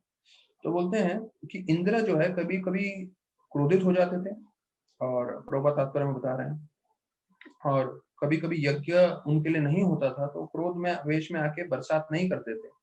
तो क्योंकि पृथु महाराज भगवान के अंश हैं तो उनको मालूम है कि भाई अगर ऐसा होगा तो मैं स्वयं जो है बरसात की प्रबंध करूंगा और इंद्र पे से निर्भर नहीं रहूंगा। तो प्रभुपाद बता रहे हैं कि कृष्ण भगवान ने भी ऐसे ही किया था, क्योंकि जब वृंदावन में उन्होंने बहुत ज्यादा बरसात भेजा था तो उन्होंने गोवर्धन उठा के सारे वैष्णव को बचाया था, सारे भक्तों को बचाया था, इसलिए उनका नाम पड़ा गोवर्धनधारी। तो वो जो है इंद्र अगर संयम में मदद नहीं भी करेगा तो पृथु महाराज पूरी तरह से सेवा करने के लिए तत्पर थे। तो वो चंद्रमा के समान थे, क्योंकि चंद्रमा की जब शीतल रोशनी पड़ती है तो शीतल रोशनी पड़ते हुए सब लोग प्रसन्न हो जाते हैं। तो उसी प्रकार से उनका आदान प्रदान सबसे बहुत शांतिमय और प्रेममय रहेगा। फिर बोलते हैं उनको वरुण और विष्णु के समान तुलना की गई कि वो कैसे राजनीतिक रूप से कार्य करेंगे वो कोई समझ नहीं पाएगा। अब ये बड़ा मुख्य विषय है, मतलब जितना मैं डिटेल में पढ़ रहा हूँ भागवतम और आप लोगों के साथ चर्चा कर रहा हूँ, ये शायद मैंने इतने सालों में कभी सुना नहीं, पहली बार सुन रहा हूँ। और इसका तात्पर्य में जो आप लोग सुनेंगे तो उम्मीद करता हूँ आप लोग ने भी सुना नहीं होगा। ये काफी महत्वपूर्ण तात्पर्य है और हमें बता रहा है कि पैसे को लेके या कई ऐसी चीजों को लेके हमें कैसे जो है व्यवहार करना चाहिए, कार्य करने चाहिए। तो बोलते हैं उनके जो सब कार्य हैं वो एकदम कॉन्फिडेंशियल रहेंगे। कॉन्फिडेंशियल मतलब गुह्य या छुपे हुए, कोई भी उसके बारे में पता नहीं लगा पाएगा, और उसके कारण वो हमेशा कामयाब रहेंगे। उनके खजाने में कितना धन है वो हमेशा किसी को भी मालूम नहीं रहेगा। ये खास आ रहा है 10वें श्लोक में, उनके खजाने में कितना धन है किसी को मालूम नहीं चलेगा इसके बारे में। मतलब पृथु महाराज ऐसे तरह से राजपाट करेंगे, उनमें बहुत सारे अच्छे गुण रहेंगे, और जिस तरह से वरुण जो है वो समुद्र के राजा हैं, तो उस तरह से राजा बने रहेंगे और वो सब पे कृपा करेंगे। तो बोलते हैं प्रभुपाद तात्पर्य बता रहे हैं, तात्पर्य जो है ध्यान से समझना है ना। Just as no one can understand what is going on beneath the sea, no one can understand what is the policy of King Prithu was following to make everything successful. तो देखिए समुद्र के अंदर गहराई में क्या चल रहा है हमें कभी मालूम नहीं चलेगा। तो वैसे ही बोल रहे हैं कि पृथु महाराज कैसे सब कार्य कर रहे थे और कैसे सब कामयाबी हो रही थी उनका बारे में किसी को मालूम नहीं चलेगा। तो प्रभुपाद लिख रहे हैं indeed Prithu Maharaj path of diplomacy was very grave. मतलब जिस तरह से वो राजनीतिक तरीके से कार्य कर रहे थे वो किसी को मालूम नहीं चल रहा था। His success was made possible because he was reservoir of unlimited glorified qualities। तो उनके कामयाबी का कारण है उनके अच्छे गुण। तो अभी यहाँ पे प्रभुपाद जैसे मैंने बताया उनके खजाने में कितना धन है किसी को मालूम नहीं था। ध्यान रखिए, उनके खजाने में कितना धन है किसी को मालूम नहीं था, प्रभुपाद बता रहे हैं ये सिर्फ राजा के लिए नहीं है, ये सिर्फ राजा के लिए नहीं है। प्रभुपाद का ये तात्पर्य आप लोग सब पढ़ सकते हैं 10वें श्लोक का, जो दूसरे भाग के परपट में प्रभुपाद बता रहे हैं। राजा के पास कितना धन है वो किसी को मालूम नहीं था, पर प्रभुपाद बोल रहे हैं इसे राजा के लिए नहीं है, ये सबके लिए है। जितने भी लोग हैं, जितना भी उन्होंने मेहनत करके पैसा कमाया है, किसी को मालूम नहीं चलना चाहिए। वो पूरा आपको छुपा के रखना है, और जब समय आएगा तो अच्छे कार्य के लिए आपको उसका उपयोग करना है। देखिए, ये जो पॉइंट है वो मैं बताना चाहता था कि कैसे यहाँ पे वर्णन आ रहा है। पहले तो पृथु महाराज के बारे में कि उनके खजाने में कितना धन था, किसी को मालूम नहीं था। और प्रभुपाद इस बात को लेकर आ जाते हैं कि भाई हर एक व्यक्ति के जीवन में उसका मेहनत से कमाया हुआ धन जो है कॉन्फिडेंशियल होना चाहिए, सीक्रेट होना चाहिए। प्रभुपाद ये 2 शब्दों का प्रयोग कर रहे हैं। सबको मालूम नहीं चलना चाहिए, यहाँ तक कि परिवार वालों को नहीं मालूम चलना चाहिए। ये मैंने अपने तरफ से जोड़ दिया है। ऐसा नहीं होना चाहिए कि परिवार वालों को नहीं मिलना चाहिए उनको, लेकिन उनको पूरा फिगर्स मालूम नहीं होना चाहिए, ये इस चीज का तात्पर्य है। और मैंने कई भक्तों से बात किया है जो काफी सालों से भक्ति में है, वो लोगों ने भी ऐसे ही रखा है ये भागवतम के इस श्लोक के हिसाब से कि अपना पैसा किसी को मालूम नहीं चलना चाहिए। ठीक है। फिर thus keeping one's money very secretly is an old practice, Prabhupada बोल रहे हैं। अपना पैसा छुपा के रखना और किसी को इसके बारे में मालूम नहीं चलना, ये बहुत पुराना जो है, ये सतयुग का बात है। ये कोई अभी अभी चालू नहीं हुआ कलयुग में कि कितना आपके पास धन है, ये सब किसी को मालूम नहीं चलना चाहिए। अच्छा, फिर यहाँ बता रहे हैं अच्छा, इसमें कम से कम एक आध व्यक्ति जो है, जो इन्वेस्टमेंट है उनका है, तो उसके थ्रू ऐसा बॉन्डिंग करके रखना चाहिए कि ये पूरा का पूरा जो है पैसा कोई दूसरा हड़प नहीं ले। अगर समझ लो अकाल मृत्यु आ जाती है, तो ऐसा नहीं होना चाहिए कि हमने इतना छुपा के रखा कि कोई दूसरा ही पैसा उड़ा के ले जाए। वो नहीं होना चाहिए, वो मूर्खता होगी। तो यहाँ पे बता रहे हैं आप इतना बुद्धिमान तरीके से आपको कार्य करना है कि किसी को धन के बारे में मालूम नहीं चले, और अकाल कुछ हो जाए तो फिर भी आपके परिवार वालों को मिल जाए। और यहाँ पे प्रभुपाद ने स्पष्ट बोला है कि समय आने पे आपको आपका पैसा अच्छे कार्य में इस्तेमाल करना है, अच्छे कार्य में इस्तेमाल करना है। देखिए, अगर आपने अपना फिगर बताया नहीं होगा, तो आप अगर कृष्ण भक्ति में, देखिए अच्छा कार्य मतलब हम लोग को मालूम है सिर्फ कृष्ण भक्ति ही अच्छा कार्य है। तो अगर आपको कृष्ण भक्ति में अगर आपको पैसे देने होंगे या इस्तेमाल करने होंगे, तो अगर आपने फिगर नहीं बताया तब आप कर सकते हो। अगर आपने पहले ही पैसे बता दिए हैं सबको, तो परिवार वाले उम्मीद करेंगे अरे इतना पैसा आना चाहिए, इतना पैसा आना चाहिए, और उसमें से अगर कम आएगा तो पूछेंगे ये कहाँ गया, वो कहाँ गया। तो आपके पास स्वतंत्रता कुछ नहीं रह जाती है। देखिए, प्रभुपाद के तात्पर्य कितने प्रैक्टिकल हैं कि भाई यहाँ तक कि बोलते हैं अगर आपको समझ लो भगवान न करे कैंसर आ गया है, भगवान न करे, और आपको मालूम है निश्चित रूप से मैं 2 महीने में जाने वाला हूँ, और आपके बैंक में समझ लीजिए 1 लाख रुपया है, तो सिद्धांत ये बताता है कि उसमें से आधा पैसा आपको परिवार वालों को देना चाहिए, और आधा पैसा जो आपने मेहनत से कमाया हुआ है वो आप जो है मंदिर में दान कर सकते हैं, या जो है साधुओं की सेवा में या प्रचार में, जैसे भी आपको लगता है अच्छे कार्य में लगा सकते हैं। ऐसा मान्यता है कि आप अपना, तो क्या आप संतुष्ट होकर शरीर त्यागेंगे कि मैंने जीवन भर पैसे कमाए मेहनत करते हुए, लेकिन मैंने उसका आधा धन जो है भगवान की सेवा में दिया, और अपने परिवार वालों के प्रति भी आपको कोई ये नहीं रहेगा क्योंकि आधा धन आपने उनको भी दिया है। तो ये जो है हिसाब मैंने आनंद प्रभु से सीखा है, जो मैं आप लोग को दोहरा रहा हूँ। तो उनको इतने सालों का अनुभव है, करोड़ों के करोड़ों रुपए पूरे डिवोटीज के, इंडिया के, वर्ल्ड के वो संभाल रहे हैं। तो राधानाथ महाराज ने भी पूरा उनको बोला है कि हाँ, पूरे पैसे के लिए वो सबसे जो है विश्वासु व्यक्ति हैं। तो ऐसा बताया गया है। फिर से मैं दोहराऊंगा कि आप जो है पैसा, पहले तो यहाँ इस श्लोक में बताया गया कॉन्फिडेंशियल रखिए, ये सीक्रेट होना चाहिए। और प्रभुपाद बता रहे हैं ये बहुत पुराने समय से ऐसा था कि पैसा के बारे में सबको नहीं मालूम चलना चाहिए। और ऐसे जो है, जो भी आपके पास धन है वो आधा पैसा परिवार वालों को जाना चाहिए, और उसमें से आधा पैसा आप अच्छे कार्य में दे सकते हैं। तब आपको संतुष्टि होगी शरीर त्यागते समय कि मैंने अपना धन सिर्फ इंद्र भोग में नहीं लगाया, और सिर्फ अपने परिवार वालों को नहीं दिया, पर मैंने अच्छे कार्य में भी लगाया, प्रचार कार्य में भी लगाया। तो आप पूरे संतुष्टि से शरीर त्याग पाएंगे। तो बोलते हैं ये जो था महाराज पृथु के समय से चलते आ रहा है।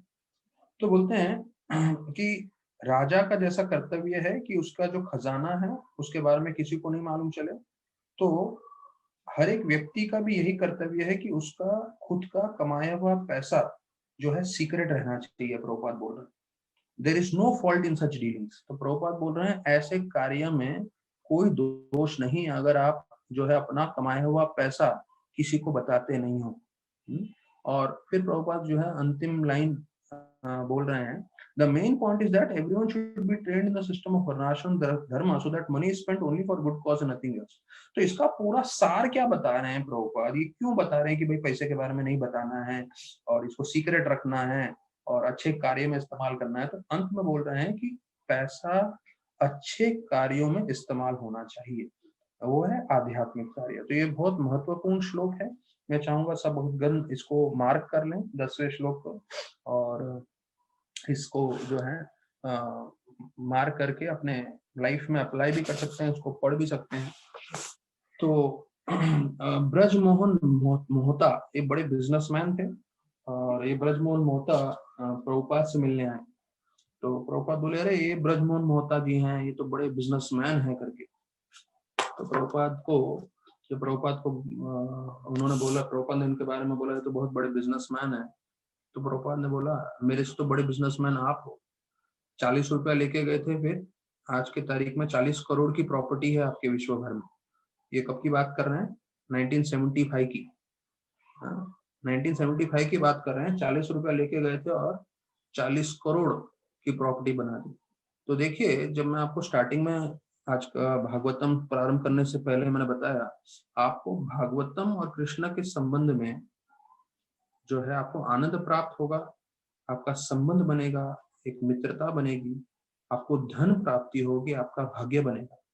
तो यहाँ पे मैं आपको फिगर्स के साथ बता रहा हूँ, और वही आज 40 करोड़ का जो है कम से कम 4000 करोड़ तक पहुंच गया है जो है उसका प्रॉपर्टी। जो 40 करोड़ 1975 में था, आज 4000 करोड़ तक, शायद उससे भी ज्यादा होगा, मैं सिर्फ अंदाज लगा रहा हूँ, क्योंकि 1000 करोड़ का तो हमारा मायापुर का ही प्रोजेक्ट आया।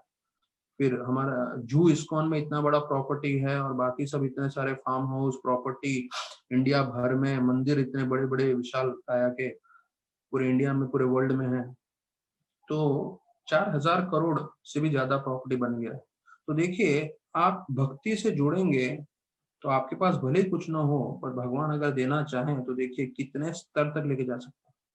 तो जब ब्रजमोहन मोहता ने बोला कि आप असली बिजनेसमैन हैं, 40 रुपए से आप जो है 40 करोड़ बना दिए, तो प्रभुपाद बोले अगर आपको मेरा बिजनेस इतना अच्छा लग रहा है तो जुड़ जाइए, आप मेरे बिजनेस में आ जाइए। तो वो मुस्कुरा के बोला नहीं प्रभुपाद, मैं नहीं आ सकता। तो देखिए, लोगों को मालूम है कि आध्यात्म कितना शक्तिशाली है, लेकिन फिर भी लोग जुड़ना नहीं चाहते। तो अभी हम 11वां श्लोक, क्या है कि मैं सिर्फ समय के पाबंदी के हिसाब से नहीं जा रहा हूँ, तो यहाँ पे हम प्रसाद तो दे नहीं रहे हैं किसी को भी, सिर्फ कथा ही है। तो जैसे हम लोग सुन रहे थे लीला अमृत में कि कई लोग थे जो सिर्फ प्रसाद के समय पहुंच जाते थे, तो यहाँ पे इतने महीनों से कथा चल रहा है, किसी को एक अन्न का दाना भी नहीं मिला है, प्रसाद का दाना। उसके बाद भी लोग बहुत प्रामाणिकता से बिल्कुल 4 बजते ही, यहाँ तक कि मैं देखता हूँ कई तो भक्त होते हैं 4 बजने के 1-2 मिनट पहले ही जुड़ जाते हैं और ऑनलाइन आ जाते हैं। तो मैं प्रशंसा करता हूँ ऐसे भक्तों का, और मैं भी उम्मीद करता हूँ 4-4-1 तक मैं अपना प्रार्थना स्टार्ट कर दूं और प्रवचन दूं। तो यहाँ पे किसी को जोर जबरदस्ती तो है नहीं, जिसको ऑफलाइन जाना है, डिस्कनेक्ट होना है, कर सकते हैं। पर मैं सोच रहा हूँ कि समय के पाबंदी करके मैं प्रवचन संक्षेप में रोक दूं, तो जब समय नहीं होगा तो नहीं करेंगे, लेकिन जब समय है तो मैं और थोड़ा आज भागवतम कर रहा हूँ।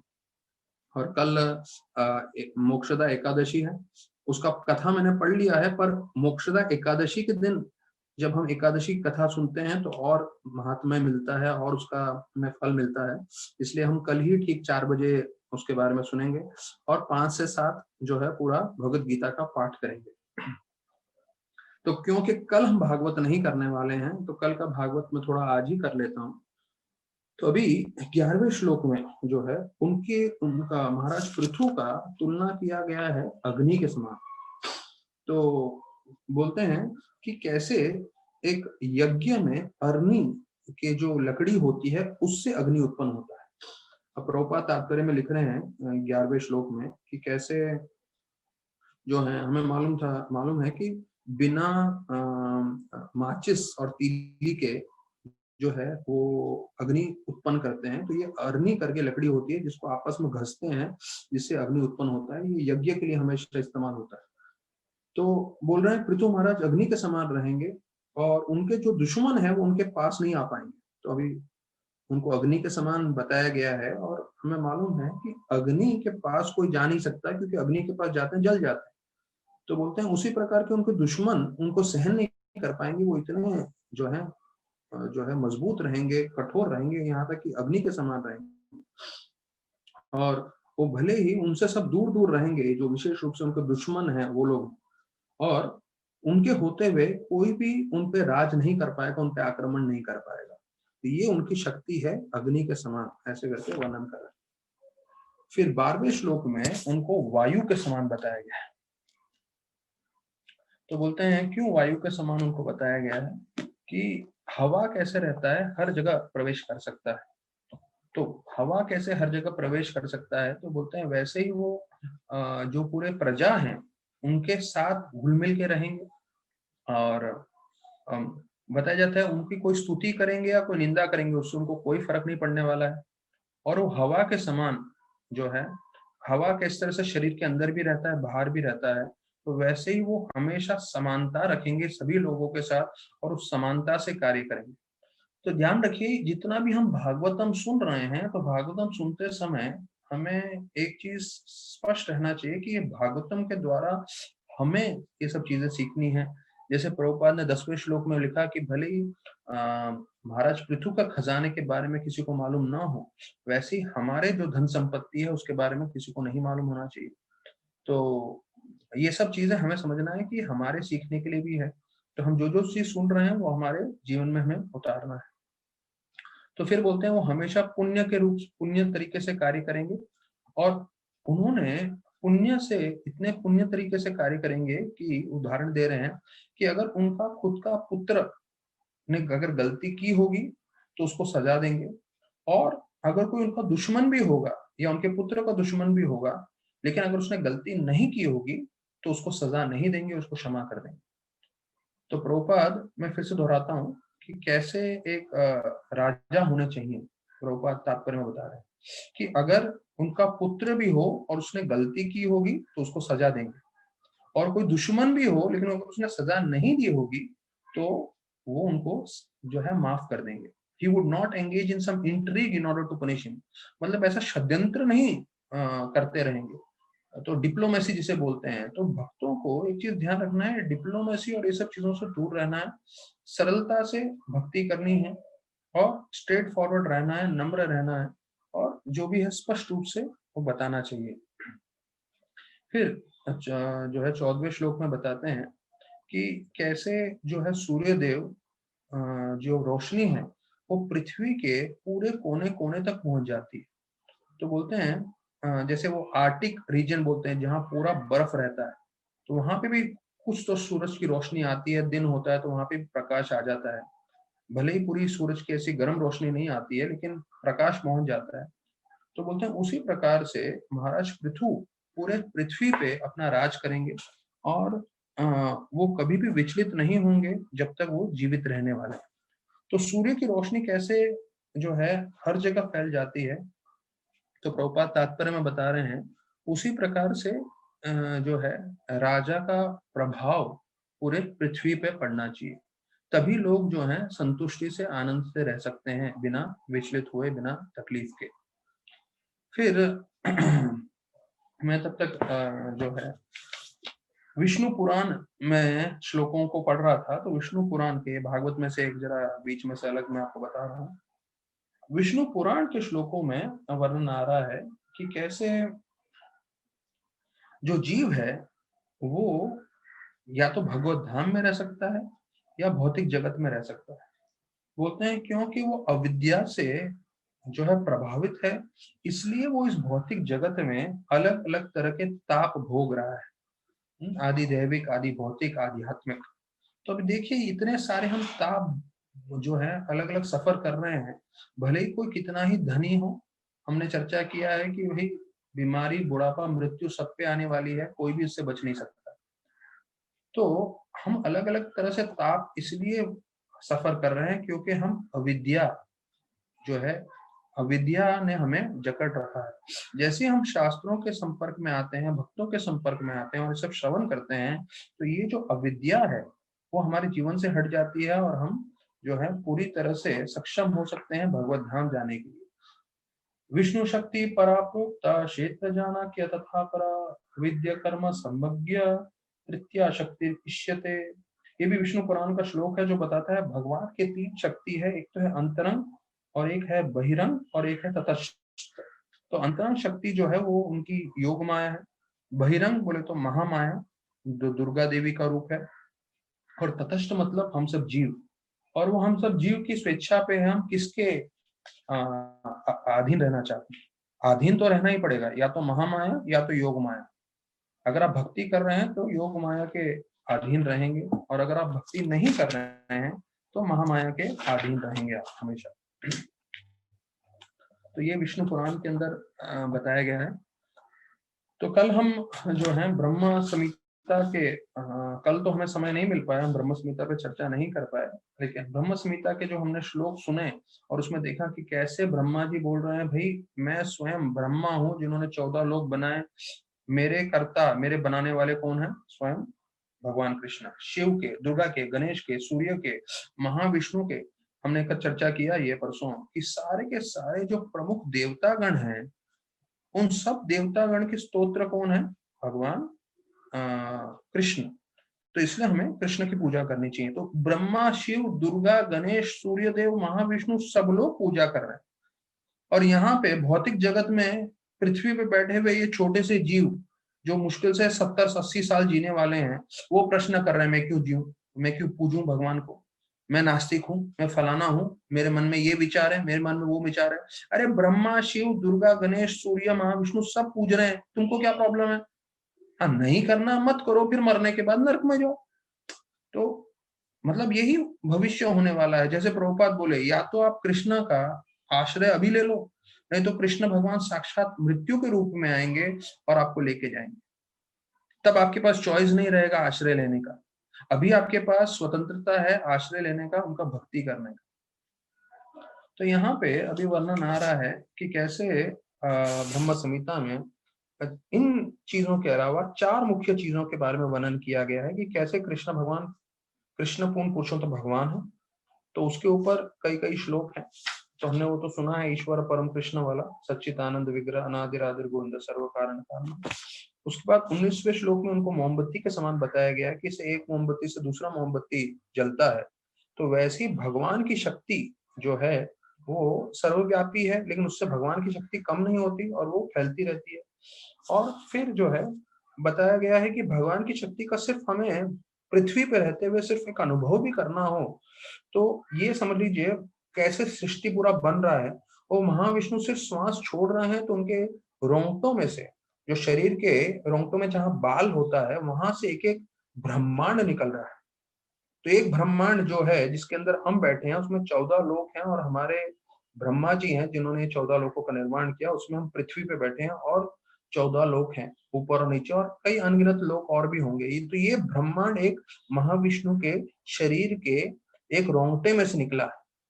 और बोलते हैं जब वो श्वास वापस ले लेते हैं तो पूरा का पूरा सृष्टि का विनाश हो जाता है, सारे ब्रह्मांड जो है वापस महाविष्णु के शरीर में प्रवेश कर लेते हैं। अब ये समझना है कि हम जो भक्ति कर रहे हैं और जो महाविष्णु के स्तोत्र हैं वो है कृष्ण भगवान, जो अपने शरीर में से एक ब्रह्मांड निकाल सकते हैं, वो अपने भक्त का कितना ध्यान रख सकते हैं। लेकिन चाहिए हमें कि हम उतने ध्यान पूर्वक तीव्रता से भक्ति करें। तो एक हुआ ये कृष्ण भगवान का पूर्ण पुरुषोत्तम भगवान है, उसके बारे में वर्णन। फिर उनका सौंदर्य के बारे में वर्णन किया गया है। तो वो कई श्लोकों में बताया गया है कि कैसे वो बांसुरी बजाते हैं, उनके सर पे मोर पंख है, और कैसे वो लाखों कामदेव के समान आकर्षित है। देखिए इस भौतिक जगत में सब लोग कामदेव से आकर्षित हैं, मतलब अट्रैक्शन टुवर्ड्स ऑपोजिट सेक्स जिसे बोलते हैं। तो लस्ट जिसे बोलते हैं, तो एक कामदेव जो इसके स्तोत्र हैं, ऐसे लाखों कामदेव के समान वो आकर्षित हैं। उन्होंने गले में वन के पुष्पों के माला पहनी हुई है और वो त्रिभंग रूप में हमेशा खड़े रहते हैं, तो टेढ़े हैं जैसे बोलते हैं। तो इसलिए हमें ध्यान रखना है, हम जब भक्ति कर रहे हैं कृष्ण भगवान का, आप दुनिया के किसी भी व्यक्ति को बेवकूफ बना सकते हो पर कृष्ण को नहीं। कृष्ण टेढ़े हैं, वो सीधे नहीं है। जैसे प्रभुपाद ने बताया था, हम भी टेढ़े हैं, तभी तो सब आप लोगों को भक्ति में हम जोड़ पाए। अगर सीधे होते तो कैसे जोड़ पाते। तो वैसे ही कृष्ण भगवान भी टेढ़े हैं, हमें ध्यान रखना है। तो आप उनको कभी बेवकूफ नहीं बना पाओगे, मूर्ख नहीं बना पाओगे। आप पूरी दुनिया को बेवकूफ बना सकते हो, पूरे भक्तों के समुदाय को बेवकूफ बना सकते हो, पर कृष्ण परमात्मा के अंदर बैठे हुए आपके एक एक विचार को रिकॉर्ड कर रहे हैं, तो आप उनको कभी बेवकूफ नहीं बना पाएंगे। इसलिए हमें प्रामाणिकता से भक्ति करनी है। तो ये हुआ उनका सौंदर्य का वर्णन। अभी जो है आध्यात्मिक जगत का वर्णन है। देखिए, आध्यात्मिक जगत का प्रभुपाद ने एक दूसरी जगह बताया है कि हमें ये सब सुनना चाहिए और सुनते हुए हमें इसकी तरफ आकर्षित होना चाहिए और हमें अपने हृदय में भावना करनी चाहिए कि अरे मुझे वहां जाना है। हाँ, जैसे आप लोग कई जो रिजॉर्ट सेंटर्स होते हैं, हाँ, तो कई रिजॉर्ट सेंटर्स महिंद्रास के हैं या किसी के हैं, तो कोई उसका रिजॉर्ट सेंटर का सौंदर्य देख लेता है, अरे यहाँ तो पूरा लेक है और यहाँ पे पूरा जंगल है और यहाँ पे इतना शांत वातावरण है, तो उसको देखने के बाद वो बोलता है कि अरे मुझे वहां जाना है, मुझे वहां जाना है। तो उसके मन में वो बैठ जाता है कि अरे वो इतना सुंदर जगह है, मुझे जाना चाहिए। तो प्रभुपाद बोले कि उसी तरह से जो है हमें भी उतना आकर्षित होना चाहिए जब हम आध्यात्मिक जीवन के बारे में सुनते हैं। तो हाल ही में एक भक्त के साथ था, तो वो लोनावला में है, एक महिंद्रास का तुंगी करके रिजॉर्ट है, तो उसके उसने फोटोग्राफ्स देखे तो वो बोलते अरे कितना खूबसूरत जगह है, अरे यहाँ पहुंचना चाहिए करके, यहाँ जाना चाहिए। तो देखिए कैसे कोई एक बार भी कुछ देख लेता है तो उसका मन आकर्षित हो जाता है और वो फिर दूसरे भक्तों को भी बोलते हैं अरे सही है, अच्छा है। तो अभी हम आध्यात्मिक जगत के बारे में बात कर रहे हैं। ब्रह्मा जी ने स्वयं आध्यात्मिक जगत के बारे में बताया है कि कैसे आध्यात्मिक जगत जो है वो पूरा चिंतामणि से बना हुआ है। वहां पे कल्प वृक्ष पेड़ हैं, अनंत कोटि सुरभि गैया हैं और सहस्त्र लक्ष्मियां हैं जो वहां पे सेवा कर रही हैं। और उसके बारे में बताते हैं कि जो सबसे उत्तम स्थान है उसको गोलोक बोलते हैं, जहाँ पे राधा रानी और सब गोपियां कृष्ण भगवान की पूरी तरह से सेवा कर रही हैं। और ये जो गोलोक धाम है वो देवी धाम जो पृथ्वी लोक है उससे बढ़कर है, उससे बढ़कर महेश धाम है, महेश धाम जहाँ शिव जी रहते हैं, उससे बढ़कर है हरि धाम जहाँ कृष्ण भगवान और उनके सारे अवतार रहते हैं, और उसमें सबसे उत्तम है गोलोक। और फिर अंत में बोलते हैं कि जब वो वहां पे जाएंगे तो हर बात करते हुए वो गाना रहेगा। जैसे अभी हम लोग यहाँ पे कथा कर रहे हैं, बात कर रहे हैं, तो हर शब्द वहां पे गाना है, हर चाल वहां पे नाचना है। हाँ, ऐसा चिंतामणि का धाम है वो। तो चिंतामणि हमने देखा ही नहीं है इस पृथ्वी पे लोक पे, क्या होता है चिंतामणि। वो चिंतामणि से बना हुआ है आध्यात्मिक जगत, जहाँ सूरज नहीं है, जहाँ पे सूर्य नहीं है, चंद्र नहीं है, क्योंकि सब चीज अपने आप में प्रकाशित है। तो ऐसे जो है धाम में जाना चाहिए, और उस धाम में जाने के लिए मुख्य रूप से अंतिम में ब्रह्मा जी ने बताया है एक ही मार्ग है, वो है भक्ति। वेदेशु दुर्लभम अदुर्लभम आत्म भक्तो। भक्ति करके आप उस धाम को पहुंच सकते हो, बिना भक्ति के आप नहीं पहुंच पाओगे उस जगह पे। तो बोलते हैं प्रेमांजना चुरित भक्ति विष्णु, जिनके जीवन में उन्होंने सेवा किया है, भक्ति किया है, प्रेम उत्पन्न किया है, वो इस जो है धाम को पहुंच सकते हैं। और भगवान भी इस धाम की ओर आकर्षण करने के लिए अलग अलग अवतार में आते हैं, जिसके बारे में हम लोग श्रवण करते हैं। हमारे मन में भक्ति उत्प्रेरित होती है और हम भी वहां जाने की चेष्टा करते हैं, कोशिश करते हैं। और बोलते हैं जो इस भक्ति से जुड़ जाते हैं, यश तो इंद्र गोपम अथेंद्र अहो स्व कर्मा, कि इंद्र गोप, इंद्र से लेके इंद्र गोप मतलब एक कीड़े से लेके स्वर्ग के राजा, सब कर्मों से बंधे हैं। बंधन रूपम, बंधन में है वो, लेकिन किंतु च भक्ति बाजा, जो भक्ति करेगा इन कर्मों के बंधन से वो निकल जाएगा और सीधा भगवत धाम की ओर अग्रसर होगा। तो देखिए ब्रह्मा संहिता के हम लोग इतने समय से श्लोक सुन रहे हैं और आज हमने ये पूरा जो है जैसे बोलते हैं मंथन करके उसमें ये समझा कि भाई पूरा ब्रह्म संहिता में, अभी इसका तात्पर्य पर मैं गया नहीं हूँ, सिर्फ मैंने श्लोकों के साथ चर्चा किया है जो ब्रह्मा जी ने बताया है। इसके तात्पर्य तो प्रभुपाद के गुरु भक्तिसिद्धांत ठाकुर ने उन्होंने लिखे हैं। तो हमारा ये कथा जैसे अनंत शेष बोलते हैं ना, अपने अनंत मुखों से कथा कर रहे हैं अनित्य काल से, तो कभी उनका अंत नहीं हुआ। तो वैसे ही मैं आपको जस्ट बता रहा हूँ कि हमारे पास इतना सब है चर्चा करने के लिए कि हम लोग रोज भी ऐसा कथा करते रहेंगे, तो उसके बाद भी कोई कमी नहीं है हमारे पास चीजों की।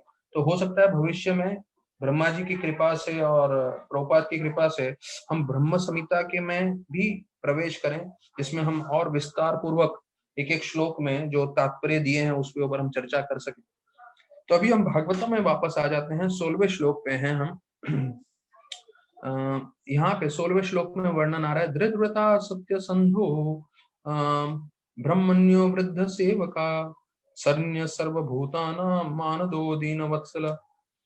पृथु महाराज के बारे में जो है 7 गुणों का वर्णन है एक ही श्लोक में। देखिए 7 गुणों का वर्णन आ रहा है। दृढ़वता, बहुत डिटरमाइंड रहेंगे वो हर कार्य में। सत्य संदेह, सत्य संदेह का मतलब है कि वो हमेशा सच बोले, तो उनके लिए हमारे लिए भी ये लागू होता है, हमें हमेशा सच बोलना चाहिए। ब्राह्मण्य, वो हमेशा ब्राह्मणों को सम्मान करेंगे। वृद्ध सेवका, बूढ़े लोगों की सेवा करेंगे वो, और जो भी उनके शरण आ जाएगा उन सबको मदद करेंगे, उन सबकी सहायता करेंगे। मानदह, वो सबको समानता से व्यवहार करेंगे, सबके साथ वो इक्वल रहेंगे। दीन वत्सल, और विशेष रूप से जो गरीब हैं, जो दरिद्र हैं, उनको वो मदद करेंगे। तो ये 7 गुणों का वर्णन है। तो प्रभुपाद इस श्लोक में बता रहे हैं कि वृद्ध सेवका का 2 मतलब है। देखिए हम लोग को लगा, जब पढ़ा तो मैंने जैसे मैं बूढ़ों की सेवा कर रहा है, तो बोले नहीं, बूढ़ा मतलब एक तो उम्र में होता है, और दूसरा होता है बूढ़ा मतलब ज्ञान में। उसका उम्र छोटा होगा लेकिन ज्ञान में वो बहुत बड़ा होगा। तो ऐसे लोगों के पास, जिसके पास बहुत ज्ञान है, पृथु महाराज उनकी भी सेवा करेंगे। तो ये दूसरा मतलब वृद्ध सेवक का बता रहे हैं प्रभुपाद, कि उम्र में कोई छोटे हैं लेकिन उनके पास ज्ञान बहुत है, तो उनकी सेवा करने के लिए भी हमेशा तत्पर रहेंगे। जैसे सुखदेव गोस्वामी के बारे में हम देखते हैं कि सुखदेव गोस्वामी कैसे जो है 16 साल के लड़के थे, लेकिन 16 साल की उम्र में जो है वो कैसे सेवा कर रहे थे, कैसे भागवत चर्चा कर रहे थे, और सारे के सारे लोग जो है उनकी प्रशंसा कर रहे थे, और सारे के सारे जितने भी साधुगण थे वो लोग सब स्वीकार करते हैं कि हाँ ये महत्वपूर्ण है, इनका हमें जो है सुनना चाहिए। मैं आप लोगों को भागवतम का एक और श्लोक बताना चाहता हूँ। ये अभी हम लोग इस पे ही 16वें श्लोक पे जो है हम लोग विश्राम दे रहे हैं, और परसों हम लोग 17वें श्लोक से चर्चा करेंगे।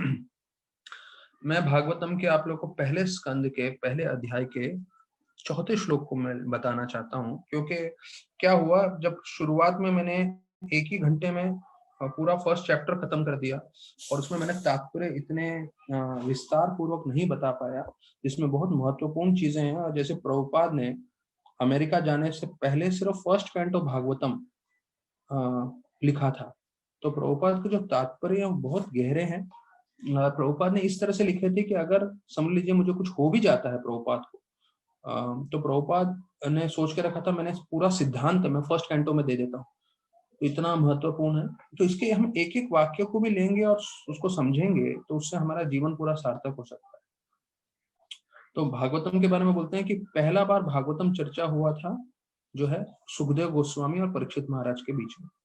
फिर उसके बाद दूसरी बार चर्चा हुआ था नैमिषारण्य में, सूत गोस्वामी और नैमिषारण्य के जितने साधु संत थे, जिसमें सबसे प्रमुख थे शौनक आदि ऋषि। तो बोलते हैं कि उनका उद्देश्य क्या था, अभी ये हमें समझना है, क्योंकि हम लोग भी भागवतम सुन रहे हैं, हमें समझना है।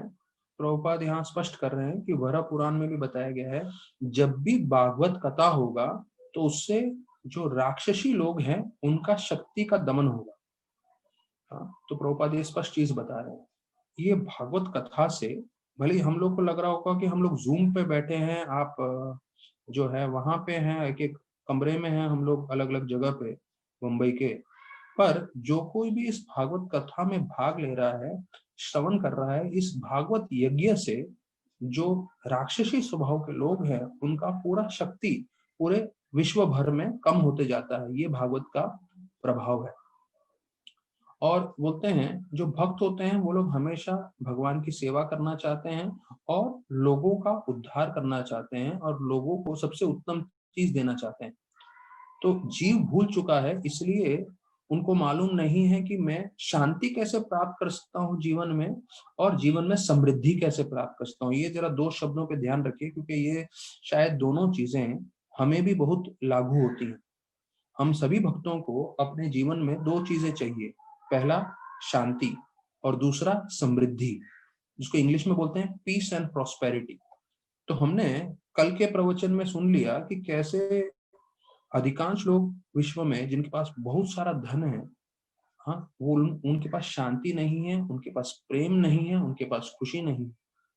तो अभी हमारे लिए शायद ये अभी भी हम इस बात को पूरी तरह से मानेंगे नहीं, पर एक चीज हमें मानना चाहिए कि यहाँ भागवत में बताया गया है कि भागवत का मार्ग से जुड़ने से आपको ये दो चीज संपूर्ण रूप से प्राप्त होगा, पहला शांति और समृद्धि। अच्छा, समृद्धि मतलब हमें शायद ये नहीं सोचना चाहिए कि भौतिक रूप से मुझे बहुत से बहुत ज्यादा समृद्धि आ जाए। हाँ, वो भी आ सकता है अगर कृष्णा की इच्छा हो तो, लेकिन इतनी समृद्धि अवश्य रहेगी जिससे आप जीवन पर्यंत भक्ति कर सके। जीवन पर्यंत करने का, भक्ति करने की समृद्धि अपने आप आपके पास आ जाएगी, उसके लिए आपको अलग से चेष्टा करने की आवश्यकता नहीं। तो ये साधुओं को मालूम था कि भाई लोगों को इसका ज्ञान नहीं है, और इसके लिए वो पूरी दुनिया में शांति के लिए उन्होंने भागवत का पाठ करना चालू किया। और उसके लिए भले ही उनको तकलीफ हो रही थी, प्रभुपाद लिखते हैं even at the risk and great personal inconvenience, उनको भले ही तकलीफ हो रही हो, उनको भले ही मुश्किल हो रहा हो, लेकिन वो ये भगवान के और लोगों के कल्याण की सेवा के लिए ये भागवत पाठ कर रहे थे। देखिए, जैसे जैसे हम चौथे स्कंद पे जा रहे हैं और भागवतम का पड़ाव आगे लेके जा रहे हैं, हमें इसका बेसिक, इसका मूल समझना चाहिए कि हम जब ये भागवत कर रहे हैं हमारे जीवन में शांति और समृद्धि आएगी। ये भागवत करने से विश्व भर में जितना भी राक्षसी प्रभाव है वो सब कम होगा। इस भागवतम करने से जितने भी जन समुदाय हमारे साथ जुड़ेंगे उनका कल्याण होगा। तो ये चीज हमें अपने दिमाग में पूरी तरह से बैठाना है, और वो सिखाने के लिए स्वयं चैतन्य महाप्रभु आए थे और वो बताने आए थे कि जो बुद्धिमान व्यक्ति है, जो इसके साथ जुड़ जाएगा उनको ये दोनों चीजें प्राप्त होगी, शांति और समृद्धि। अगर हम सबको भी शांति और समृद्धि चाहिए तो हमें इसके साथ जुड़े रहना है और कोशिश करना है कि हम जो है जितने भी लोग और जिनको चाहे जोड़ना चाहें इसको जोड़ सके। जैसे एक भक्त मेरे को बता रहे थे कि मैंने अपने परिवार वालों को बता दिया है, वो लोग भी स्पीकर पे लगा देते हैं और सुनते रहते हैं यही भागवत कथा। तो जैसे बाहर कथाकार लोग भागवत कथा करते हैं और उनका उद्देश्य ये रहता है कथा करने का कि हमें धन मिले, कुछ मिले, तो वो अभी भी असंभव है। अगर कोई ये भागवत भी सुनता रहेगा और उसका मन में ये उद्देश्य है कि मुझे धन चाहिए, कुछ चाहिए, प्राप्त हो जाएगा कृष्ण भगवान से, सब कुछ संभव है। इसलिए हमें कोशिश करना चाहिए ज्यादा से ज्यादा लोग जुड़े। तो अभी हम राधानाथ महाराज के जर्नी होम पे पहुंच रहे हैं और उसके ऊपर चर्चा कर रहे हैं। अभी महाराज का हमने सुना पिछले प्रवचन में कि कैसे महाराज ने चिट्ठी लिखी है अपने माता पिता को, और कैसे उनके पिताजी दुखी थे। पर ये एक जो लोग साधु बन जाते हैं या जो पूरी तरह से भगवान की सेवा में लग जाते हैं तो उनको अपने परिवार वालों का दिल तोड़ना पड़ता है। तो ये कीमत होती है, हर एक चीज का प्राइस होता है। जैसे अंग्रेजी में बोलते हैं there are no free lunches in this world, मुफ्त में आपको कुछ नहीं मिलेगा। तो किसी को पूरी तरह से भक्ति मार्ग में लगना होता है तो कभी कभी अपने प्रिय परिवार वालों का दिल तोड़ना पड़ता है। और महाराज ने 5 उदाहरण दिए, चैतन्य महाप्रभु का कैसे उन्होंने अपनी विधवा माता को छोड़ दिया, शंकराचार्य का उन्होंने कैसे अपनी माँ को छोड़ा, भगवान बुद्ध का कैसे उन्होंने अपने परिवार वालों को छोड़ा, और जीसस क्राइस्ट का कि कैसे उसकी माता मैरी वो देख रही थी कैसे मेरे बेटे को सूली पे चढ़ा दिया गया। तो ये चीज समझ के हमें ध्यान रखना चाहिए कि कोई साधु बन जाता है, कोई पूरी तरह से भक्ति में लग जाता है तो हो सकता है उसके परिवार वालों को थोड़ा चोट लगे पर ये अनिवार्य है। तो यहाँ पे फिर बता रहे हैं कि अभी महाराज वृंदावन में सोए हुए थे छत पे। तो वहां पे अभी वृंदावन का सौंदर्य का वर्णन आ रहा है। ये बहुत मधुर है। महाराज बोल रहे हैं रात को जो है मोर के चहकाने की आवाज आ रही थी। तो कहीं कहीं से जो चौकीदार थे वो लोग राधे राधे बोल रहे थे, और ऐसा बहुत सारा ध्वनि आ रहा था, लेकिन सबसे मधुर ध्वनि था उसमें जहाँ पे कोई जो है हरे कृष्णा महामंत्र दूर से जो है कीर्तन कर रहा था। तो बोलते ये बूढ़े आदमी और औरत की आवाज आ रही थी, और स्पीकर पे लगाया था, और पूरे रात भर ही गूंज रहा था। तो महाराज बोल रहे हैं ये जो सब ध्वनि मिलके हरे कृष्णा महामंत्र का, और ये जो मोर है उनकी आवाज का, और लोग राधे राधे बोल रहे हैं उन सब चीजों का, तो बोलते हैं ऐसा मिलके ऐसा ध्वनि आ रहा था जो मेरा पूरा हृदय का जो है हृदय पूरा मेरा जागृत हो रहा था। और तब महाराज बोलते हैं मुझे वो साधु की बात याद आई जिसने एक स्लेट पे लिखा था कि तुम भी पागल हो जाओगे कृष्णा के पीछे। तो महाराज सोचते हैं क्या मैं पागल हो रहा हूँ, मैं तो बहुत आकर्षित तो हो ही रहा हूँ करके। तो फिर वहां पे बताते हैं महाराज की लोगों का ये धारणा था कि हमें वृंदावन का परिक्रमा भी करनी चाहिए। तो मैं एक रात को निकल गया जो है और परिक्रमा करने के लिए ऐसे ही। और बोलते हैं वृंदावन की परिक्रमा करते समय चंद्रमा की पूरी रोशनी में मैं चल रहा था यमुना के तट के पास, और कहीं एक दूर से मेरे को एक ध्वनि सुनाई दी। तो जो है मुझे लगा क्या ये वो तो नहीं है जो मैं रात को सुन रहा था हरे कृष्ण महामंत्र, एक बूढ़ा आदमी और औरत गा रहे थे। तो महाराज जो है जैसे जैसे उस ध्वनि के पास जाने लगे तो वो ध्वनि और जोर से उसको सुनाई देने लगी उनको, और वो जाके पहुंचे तो देखे वो हनुमान मंदिर था। और वहां पे एक 70 साल के बूढ़ा बूढ़ी जो है जमीन पे बैठ के आंख बंद था और पूरी तरह से एकाग्र होके जो है वो कीर्तन कर रहे थे। तो दिखने में वो किसान लग रहे थे। तो महाराज बोलते हैं मैं भी जुड़ गया और पूरी रात भर मैं भी उनके साथ बैठ के कीर्तन किया। तो उनको बहुत अच्छा लगा और उन्होंने अगले दिन मुझे भोजन के लिए बुलाया। तो फिर जो है अगले दिन मैं दोपहर को हनुमान मंदिर गया। तो मैं बहुत उत्साहित था उनसे मिलने के लिए। तब एक 20 साल का लड़का मेरे पास आया और बोलने लगा महाराज जी आपसे मिलना चाहते हैं। तो मैं महाराज महाराज बोल रहे हैं, मैं चौंक गया कि ये तो मेरे से मिलना चाहते हैं, मैं तो किसी महाराज जी को जानता नहीं हूँ। तो बोले आप नहीं जानते पर महाराज जी आपको जानते हैं। तो फिर बोले वो सब आपके बारे में सब कुछ जानते हैं।